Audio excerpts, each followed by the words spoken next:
We don't have to. Memories just growing up in Tompkinsville, and I guess a lot about Miller's Menswear and whatever he wants to share with us, and glad to have Joe, Howard, and Janet with us tonight. First, I want to thank you for asking me to serve. And I'm not a real great speaker, but I can talk. So I'll do the best I can do. I'm going to start 1937. I'm not that old. No, but I'm not that old. My grandfather, Fred Johnson, owned a store at Lamb, Kentucky. 1937, he sold that store and he moved to Tompkinsville. And his store was called the Fred Johnson Federated Stores. Y'all remember the stores, probably Miller's Menswear, but that was Granddaddy started that. He had that store. Then I don't know the years he preceded these stores, but he ended up, my grandmother had a dime store. That was where Junior Munley's plumbing place was. And then he had a shoe store next to B.K. Richardson's Cleaners. So then, that was my granddad. He's the one who got our store started. So then, next was my daddy. 1945, my daddy was drafted in the Army. And he was training for the invasion of Japan when the atomic bombs were dropped. So he told me a lot about, after Mama passed on, he told me a lot of stories. But he was in Hiroshima and Nagasaki both after those bombs were dropped. A lot of people debated whether the bombs should have been dropped or not. Those bombs weren't dropped, I may not be alive. Because there's going to be a lot of people die if we invaded Japan. So that was not, Daddy got out of the Army and he met my mom. And Daddy told me the stories. And he asked Mom on a date to go to the movies. That's when we had the Strand Theater in Tompkinsville at that time. So she said, I won't go to the movies tonight. I said, we've got a revival. If you go to church with me, I'll go with you. So they went. 6 months later, they got married. They were married in May of 1947. In May of 1949, I come along. So Daddy, he worked for my granddaddy at the store. And then he joined the National Guard. He joined the Guard here. He got his commission. So as happened before with our Guard unit here, they got called up during the Korean War. And so Daddy, he went to, he was in Fort Bragg, North Carolina, Fort Benning, Georgia, and Fort Sill, Oklahoma. And me and Mom was with him in Oklahoma, North Carolina. He was trained what Daddy done. He directed artillery fire. Now, if you would think, you know, you have memories, people say they have memories, don't. I'm probably 2 or 3 years old. My mom and daddy, my mom and my grandma was living with my mama's parents. They told me, said, your daddy's fighting war. And he said, he directs these big guns that make a lot of noise. Well, I'm a little boy, right? My grandmother's house up there were about where Taco Bell's at now. Between Pig had a big store there, and then Chevrolet Garage is between them. So I would be playing out in the backyard, and they done a lot of blasting over at the Rock Quarry, man. I'd hear those blasts. A little boy, 2 or 3 year old, I got no concept of how far anything is. I thought that's where my daddy's at. So I did feel good. I know we're somewhere close, you know. Anyways, after Daddy come out of the Korean War, that would have been 1953. I had a brother that was born in July of 1952. No, Daddy got out in December of 52 because that's the first time he seen my brother. So Daddy worked at the store. He decided to go back to school, so he went to Western. He went 1 year to Western. He got out in May of 55. My granddaddy died May 30th, 1955.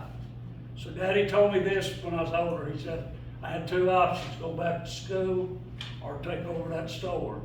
He said, I thought it was a good business. He said, I'm gonna go to school, I don't know what I'll end up doing, but I'll go ahead. So he took the store over. So I would have been 6 years old then, and that's the first time in my life I remember something. My granddaddy died. I can remember granddaddy a lot. He took me everywhere when I was little. And my granddaddy died for 6 months. I said, I thought my granddaddy's coming back. I learned when you're dead, you're dead. You'll never see him again. So I'm a little kid, and one thing I remember is smile. The Tompkinsville at that time, where Rodney Bickerstaff is at, the Ford Garage was there. And you had the City Cafe, then my grandma had a dime store, then Dr. Martin had an office. Then Murray Stevens, Bill Stevens' dad, had a hardware store next to my granddaddy and daddy's store. Then Western Auto was next to there. Then Pure Drug Company, Page's Sporting Good, Shedrick Bartley's, and down on the corner, Jesse Bowman had a little popcorn candy stand. So I remember all that. One thing I remember when I was little, going to Dubby's. I'd go to Dubby's, buy 2 hamburgers over 10 cents a piece. I'd get a Sunrise strawberry pop for a nickel and a little pecan pie. So 30 cents, I eat pretty doggone good. And I remember that. That's one thing I remember about it. Then I remember going to my grandma's store. She always had candy, whatever. It was a great place to go visit. But when we got a little older, when I would work, I'd work in Daddy's store. My brother worked in the dime store because we could not work together. But anyways, got a little older then. I remember we lived, okay, I remember this. I know I'm just all off my head right now. Before I started 2nd grade, we lived out on Columbia Avenue. We rented a house from Dick Pullum out there. So where John Garrity lived, it's next door to it. Okay, where John Garrity lives now, the summer before my 2nd grade, there was a man and a lady called Dr. R.D. Starnes and Anna Starnes. They moved to this town. They had 2 sons, Larry and Mike Starnes, which Larry was Shug. And we lived next door. I got to be really good friends with both of them. And so that's a part of my life I really liked growing up. We lived out there, they lived there. The Bushons, Bill and all them, they lived right down the road. Andy and Jimmy Bushon, Johnny Hagan. There's probably 20 kids over in that neighborhood. The Calkins lived next door, James and them. I mean, there were so many kids to play with. I mean, I loved living there. I mean, it was great. I'm 9 years old, Daddy builds a house over here on Montgomery Street. Not a dang soul over there, no kids over. Good thing I had a bicycle. I put a lot of miles on that bicycle ride back over there. That's where we played baseball in the back of Andy's field. We played football, basketball, whatever was in, that's what we played. So, I mean, it was just, that's one thing about a small town at that time. I could ride my bicycle anywhere. Mom and Dad didn't have to worry a thought about it. I mean, you had all your friends. They finally, in a few years, they started coming over to see me, but most I'd go over there because that's where they were all at. Okay, now, before I started 6th grade, something else happened. There was a little girl moved next door to me. This one right here, we was always friends. It took a long time before we ever got together. Yeah, but I'm going to say this right now in front of her, just so you'll know it. Except for accepting Jesus Christ as my Savior, marrying her's the best thing I ever done. So, we had we lived together, had a good time. Then I'll tell you something. Okay, my grandmother had that dime store. So back when I was growing up, everybody collected baseball cards, right? Yeah. So there were Topps baseball cards. What I would do, I sent off every year, and Topps would send me a list of all the baseball cards we were going to make. So when Grandma she'd get a whole big carton of those baseball cards at a time, I'd go through them. If I done had one, I'd sell that and back up. A lot of people got shorted a baseball card or two because I got one of them. But here's the deal though, from 1957 to 1965, I had every baseball card made from Topps. I had 7 Mickey Mantle rookie cards, which they're worth a fortune. All those, there's no telling how much money was there. I went in the Navy. When I come back from the Navy, I talked to some of my buddies when I was in the Navy. They said, "You got a fortune. You retired. You got out of the Navy." I said, "That sounds really good." So I said, "Mama, where's all my cards at?" "Well, I need to tell you this. I burned them all away." So she's not the only one. But a lot of kids my age, and they growing up, they left home. Parents didn't know they worth that kind of money, so they got rid of the car. But now, like I said, I remember all the stores down through there. There's a guy, he's a little older than me. Ross's Grocery was on Main Street there at that time before they moved. Larry Tim's grandfather and his father run that store. His granddaddy was getting older, so his father done most of the working at that time. But Larry, Tim, and I, we played Little League baseball together. And then when he was in high school, we played football and basketball. We was on the same team. So my sophomore year, Larry Tim would have been a senior. So Clifton Carter was coaching us.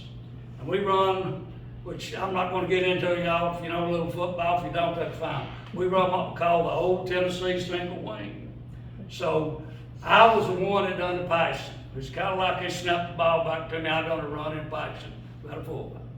And I could throw a football at that time, accurate, probably 35 yards. That was about as good as I could do. I was a whole lot better runner than I was passing. But anyway, we played out in Salina. So we had a play called 80 pass right, 3-second delay. Larry Tim's a left end. He delays, he goes straight down the field. I roll out to the right, I stop. I don't know what happened that time with adrenaline, or God said, "You've got one throw in your life, I'm gonna give it to you." But I let that thing fly. Larry Tim told me, he said, all I did was he said, running full speed, I put out my fingers, about 50 yards down the field, I hit him. We scored a touchdown, we went on beat them, we beat them to death on that night. But that's a memory I can have, and it was a great memory. And I just love this, I do love this town. I was in the Navy. I was in the Philippines, I was in Taiwan, Thailand, Hong Kong, Singapore, Japan. And when I was stationed in the Navy, I was stationed in D.C., and then I was stationed in the Philippines when I was overseas. But, I come back here, a lot of people say, "Well, you're just a little old town." You know what? It's a little old town, but I love this little old town. And it's a place I growed up. It's a place I died, more than likely, but I'm glad I'm here. I'm trying to think of anything else. Just this town was great, and I just to tell y'all I enjoyed growing up in this town. I've still got a lot of friends from growing up days. A lot of them have gone. Luckily, I'm still alive and still rolling. But I just thank y'all for letting me speak tonight. Hope I kept you entertained. Thank you a lot.